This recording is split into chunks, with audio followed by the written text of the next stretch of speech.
Ya, lamun di Sukabumi aya nu ngahina Tuan Si Abdul Qadir. Emang kula teu panas? Teu panas. Kiai mangani. Kiai ngahina ka Tuan Si Abdul Qadir. Ketika kula ziarah ka Anizom, ka Ki Muhtar. Ki Muhtar ngomong, bisa hadir hayu tanggal sekian. Di mana? Di Masjid Agung Sukabumi. Masalahna ndek klarifikasi tentang penghinaan terhadap Tuan Si Abdul Qadir. Kiai anu sok hadir cenah ka kula teh nita hadir. Cek kula teh aing mah hadir ge jatuh bisa dalil. Lah ngadoakeun bae. Panas. Aya di Sukabumi nu ngahinakeun ka Tuan Si Abdul Qadir. Panggil Bang, panggil. Wah, tuh rame. Eleh eta kiai teh di kitu-kitu pan huluna eta kiai. Ki Muhtar teh siapa siapa. Jekula teh deui Ki Muhtar kunaon kikituan. Atuh mah geus bae dalil bae. Artinya cek agama ge teu meunang berarti nafsu.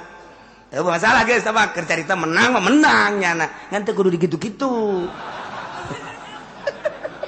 Geus kaluar di aturan teh ge dalil mah dalil bae. Ngadu dalil munazarah. Ai kieu mah pan lain munazarah ngadu ieu. Eta tah kos kitu teh urang teh kadang munazarah jadi mujadalah. Mendak bahsul masail teh terpimpin di NU bagus. Lamun nu mimpinna hebat, tapi lamun teu terus sarua bae ribut bae. Nah, ieu mah keur carita. Muhammadiyah gregeteun jasa. Kamaulidan, gregeteun ka rajaban, gregeteun ka marhaba. Jatuh kajian yang namanya aja aing meresep.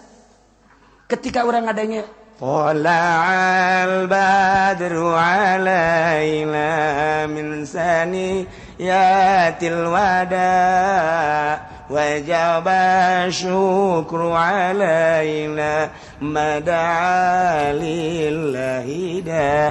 Eta asana asa Kangjeng Nabi datang ke Madinah teh masyaallah dibayangkeun Tala'al badru datanglah badru Kangjeng Nabi nulir dan urang punah. Alaina ka urang sadaya ahli Madinah. Min saniyatil wada ti jalan saniyatil wada. Masyaallah dibayangkeun ku urang, ya Allah lamun Tala'al teh geunah. Nanya ka Haji Penik, Haji. Eta Tala'al heung ngeunaheun cenah. Maksudnya ngeunaheun ka harti teh asa nur asa jamil cekeun teh. Jadi nyana mah kos kitu bae. Teu jahon ka hartina. Teu jahon ka hartina nyana mah. Jahonna kana treng. Nah, Muhammadiyah ngabidah-bidah kajeun. Nu penting pujian ka Kangjeng Nabi. Terasa seger ibarat dahaga lamun ngadenge eta. Masyaallah. So geura-geura. Ngeunaheun jasa jangan ngadenge eta. Ngadenge ieu we. Ayyuhal mab'utsu fina gitu. Kaharti kurang ya Allah. Ya Allah. Atawa eta salat Badar. Ilahi salimil umma minal afati wan nikmah. Ngeunaheun ka hate aduh masyaallah sebab urang percaya. Percaya urang. Atawa eta berjanji. Sok, geura urang mun berjanji. Wa kana sallallahu alaihi wasallam syadidal haya'i wat tawaddu'. Yaksifuna lahu wa yarqamu saubahu wa terus wa yalbusatahu bisiratin ta urang ngerangan wa kana sallallahu alaihi kaayan Kangjeng Nabi teh sadidal haya sangat isinan jeung tawadu beda jeung siapa mah isin tawadu datang ka imah dahar datang ka imah ngaberkat datang ka mana-mana menta Kangjeng Nabi mah pan kos panganten kos awewe isinan nyata urang kahartikan masa nu kos kitu dibidahkeun ku Muhammadiyah kajeun nyana-nyana urang-urang asana seubeuh ngadenge kos kitu teh sebab naon cinta ari surat ti kabogo surat cinta bo mane diciuba ari maca kos kitu dibidah-bidah kumaha sih dari ulimla bismillahillaliyah mustadrun faydul barakati ala mana huwa ulakan ngeunaheun kana teh ya Allah urang mah ngeunaheun seubeuh ieu teh pujian ka Kangjeng Nabi ya Allah ya toh cek mama dia bid'ah tapi mah baca surat di terik matahari saat orang lain merasa panas tetapi ketika aku bersanding denganmu aku tatap wajahmu hatiku terasa sejuk Masya Allah kasihku tolong tolol Muhammadiyah goblok anu kos kitu enggak surang mah terus bae urang sholawat biasa ya Nabi salam biasa geus dibidah-bidah ulah dilawan ulah aing mah geus pujian Kangjeng Nabi aing teh mah geus senang jasa ya teh bae geus kos kitu urang Masya Allah ieu naon ya hasil tafakur wauh ka Kangjeng Nabi setelah wauh ka Kangjeng Nabi wauh ka Allah awalam yatafakkaru ma bisahibihim min jinnah ya Kangjeng Nabi Muhammad teh lain edan teu edan saeutik-eutik acan bejakeun Muhammad ka kafir maka khususna ka seluruh kafir di antara dunia ini huwa illa nadhirum mubin teu aya kecuali Kangjeng Nabi mah hanya seorang nazir tukang nyingsieungan anu nyata mere petunjuk kade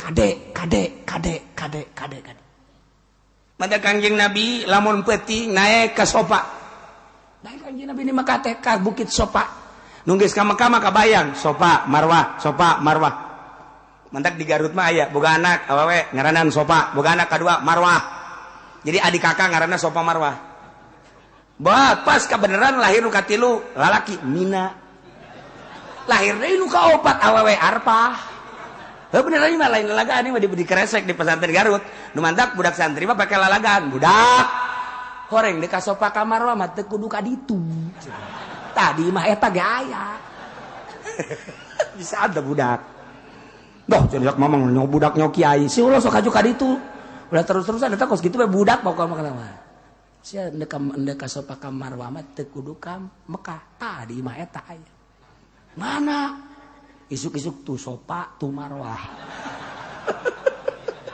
toapan ku sia los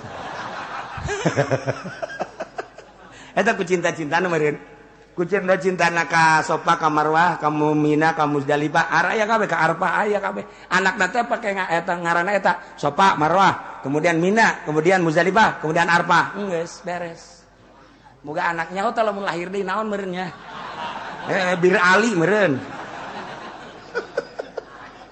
ya Allah ya Rabbi nah in bejakeun Muhammad in huwa illa nadhirum mubin Muhammad teh anjeun teh illa nadhirum mubin Kangjeng Nabi lamun peuting naik ka bukit sopa tidinya Kangjeng Nabi mengadakan tangan ya Bani Fulan ya Bani Fulan ya Bani Fulan kan di Mekah mah bani teh turunan Quraisy turunan nu hati-hati di hareup bakal aya siksa urang maot teh mun urang teu iman ka Allah teu iman ka kula teu iman ka Al-Qur'anul Karim silaka di akhirat bakalna ka neraka cak Kangjeng Nabi eta tengah peuting datang ka subuh Kangjeng Nabi ya Bani Quraisy ya Bani Nadir ya Bani dicaritakeun gua hati ditarongtonkan ku kapar-kapar kues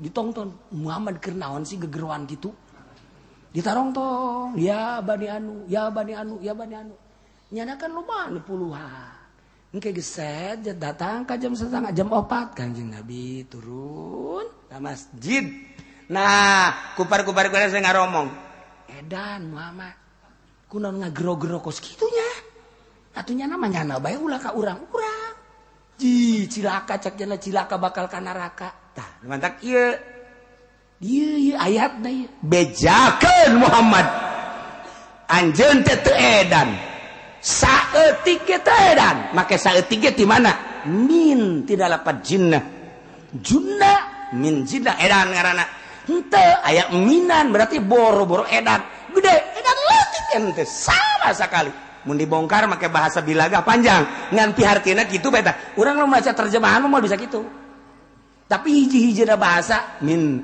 jinnah min ia adalah min zaidah tapi asup kana isi kana jinnah teh eta teh masdar tina junna maknana edan nah eta teh maedakeun kana henteu sama sekali saeutik ya henteu tu min jinnah naon atuh Kanjeng Nabi teh in huwa illa nadhirum mubin.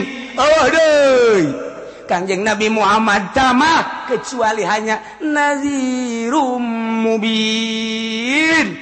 Tukang nyingsenan ngaawas-awas anu jelas di akhirat bakal aya neraka jahanam sing hade ulah datang ka kafir, ulah datang ka kang teu ngimankeun ka Allah, ulah datang ka teu ngimankeun ka Kangjeng Rasulullah, ulah datang ka teu ngimankeun ka Al-Qur'anul Karim. Urang mah kuari geus diomong kos kitu teh geus tinggal bersyukur we. Alhamdulillahirabbil alamin. Pikir kakarak hiji awalam yatafakkaru ngahaja supaya orang lebih cinta ke Kangjeng Nabi urang Kangjeng Nabi Muhammad sallallahu alaihi wasallam. Mudah-mudahan orang diberi cinta ke Allah, cinta ke Kangjeng Nabi Muhammad, cinta ke Al-Qur'anul Karim. Tinggal awalam yanzuru wallahu a'lam.